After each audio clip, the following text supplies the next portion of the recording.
तो hello greedy coders, I hope सब अच्छे होंगे और अच्छे से आपको लेक्चर समझ आ रहे होंगे। ठीक है, जो भी हम लेक्चर्स डाल रहे हैं, जो भी हम लेक्चर्स पढ़ा रहे हैं, और ऐसे ही हम अच्छे लेक्चर्स ला रहे हैं। तो आज हम एक अच्छा टॉपिक, नया टॉपिक लाए हैं। ठीक है, इंटरव्यू की पर्पज से भी बहुत इंपॉर्टेंट है वो टॉपिक। तो आज का जो टॉपिक होगा वो होगा कि ये जावास्क्रिप्ट आर स्टैटिकली टाइप और डायनेमिकली टाइप लैंग्वेज। तो इसमें डिफरेंस बताना है कि जावास्क्रिप्ट इंटरव्यूअर पूछता है कि जावास्क्रिप्ट एक स्टैटिकली टाइप लैंग्वेज है या फिर डायनेमिकली टाइप लैंग्वेज है, तो आप बता दोगे। सिंपल सी बात है, क्या बताओगे उसमें भी हम बताएंगे। और फिर रीजन भी पूछते हैं कि आखिरकार ऐसा क्यों है। ठीक है, कि अगर स्टैटिकली टाइप लैंग्वेज है तो क्यों है, और डायनेमिकली टाइप लैंग्वेज है तो क्यों है। तो फर्स्ट ऑफ ऑल हम ये वाला एक क्लियर करते हैं कि जावास्क्रिप्ट है क्या, एक्चुअली कौन सी टाइप की लैंग्वेज है। तो कंक्लूजन यह है कि जावास्क्रिप्ट जो होती है वो एक डायनेमिकली टाइप लैंग्वेज होती है। डायनेमिकली टाइप लैंग्वेज क्यों होती है? क्योंकि जो जावास्क्रिप्ट होती है ना, वो रन टाइम पे चेक हो रही होती है, रन टाइम पे चेक हो रही होती है। और जो स्टैटिकली टाइप लैंग्वेज हो रही होती है ना, वो कंपाइल टाइप पे चेक हो रही होती है। तो जावास्क्रिप्ट क्या है? एक डायनेमिकली टाइप लैंग्वेज है जो कि हमारी रन टाइम पे ही चेक हो रही होती है। मतलब क्या है, अगर हम जावास्क्रिप्ट में लेट सपोज दैट कि a इक्वल्स टू में 10 डिक्लेयर कर रहे हैं और उसे प्रिंट करा रहे हैं, तो वो क्या है, नंबर है पहले। और उस नंबर को हम दूसरी बार में नंबर को अगर हम स्ट्रिंग वैल्यू अगर हम असाइन कर रहे हैं, तो वो स्ट्रिंग वैल्यू ले लेगा और स्ट्रिंग ही प्रिंट करा देगा विदाउट एनी एरर। ठीक है, कोई भी एरर नहीं होगा, कुछ भी नहीं होगा। क्यों? क्योंकि जो जावास्क्रिप्ट होती है ना, वो हमारी रन टाइम पे चल रही होती है। किसी भी वैल्यू को ना वो रन टाइम पे ले रही होती है। ठीक है, बात समझ में आई? क्लियर? तो जावास्क्रिप्ट अगर रन टाइम पे ले रही है, जब भी कोई वैल्यू रन टाइम पे हमारी असाइन हो रही होती है ना, तो वो हमारी क्या होती है, डायनेमिक टाइप लैंग्वेज होती है। तो हम एक एग्जांपल के थ्रू समझते हैं। VS कोड है, इसमें फोल्डर को कर लेते हैं कॉपी और समझते हैं। इसमें हम एक फाइल बनाएंगे index.js।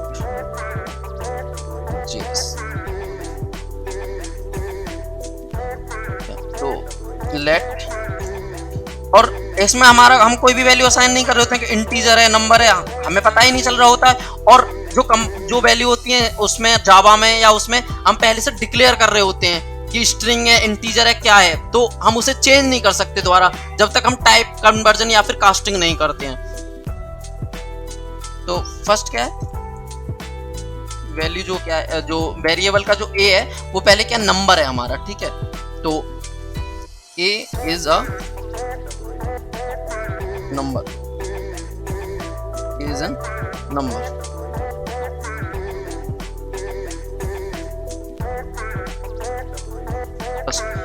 कंसोल डॉट लॉग और a को हम करते हैं प्रिंट। सेव करके हम इसको रन कराते हैं। तो क्या है, वैल्यू क्या आ गई इसकी, 10 आ गई। अभी इसकी वैल्यू क्या देना, 10, और यहाँ पे हमारी 10 क्या, नंबर है एक। इसका टाइप और चेक कर लेते हैं एक बार। Console dot log type of a. तो टाइप क्या है हमारा इसका, अभी नंबर है और वैल्यू क्या है, 10। अब इसमें हमें ना इंटीजर की जगह, नंबर की जगह अब स्ट्रिंग वैल्यू हम इसमें असाइन करते हैं। तो ए को जो हमने क्या कर दिया, जो हमारा जो 10 था ना, अब उसको हम स्ट्रिंग बनाते हैं। हम इसको देते हैं प्रवीण, और कंसोल डॉट लॉग ए।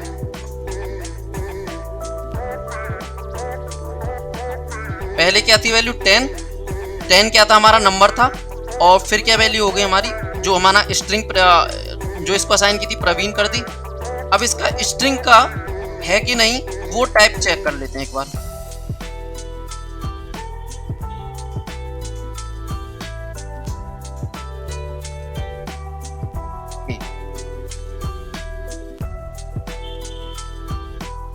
ठीक है, देखो अब फर्क समझ आ गया, फर्क समझ आया होगा आपको। पहला जो वैल्यू था वो 10 था, नंबर था वो उसका टाइप, और दूसरी हमने उसी जो नंबर था a, उसको हमने स्ट्रिंग वैल्यू असाइन कर दी, रीअसाइन कर दी स्ट्रिंग वैल्यू। और जब उसका टाइप चेक किया तो वो क्या था, हमारा स्ट्रिंग था।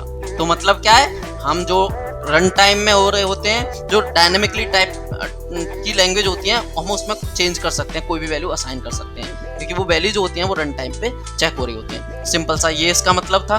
तो thank you greedy coders for this lecture और फॉर योर अमेजिंग सपोर्ट। और ऐसे ही आप सपोर्ट करते रहिए, और ऐसे आपको अगर वीडियो पसंद आ रही हो तो सब्सक्राइब करो और लाइक करो और वीडियो को शेयर करो, ठीक है, ज़्यादा से ज़्यादा। और मैं चाहता हूँ कि सब अच्छे से पढ़ें, तो मैं अमेजिंग लेक्चर लाता रहूँगा। जावास्क्रिप्ट में पूरी प्लेलिस्ट बनाऊँगा इंटरव्यू की। तो हम यहीं पे इस लेक्चर को एंड करते हैं। Have a good day.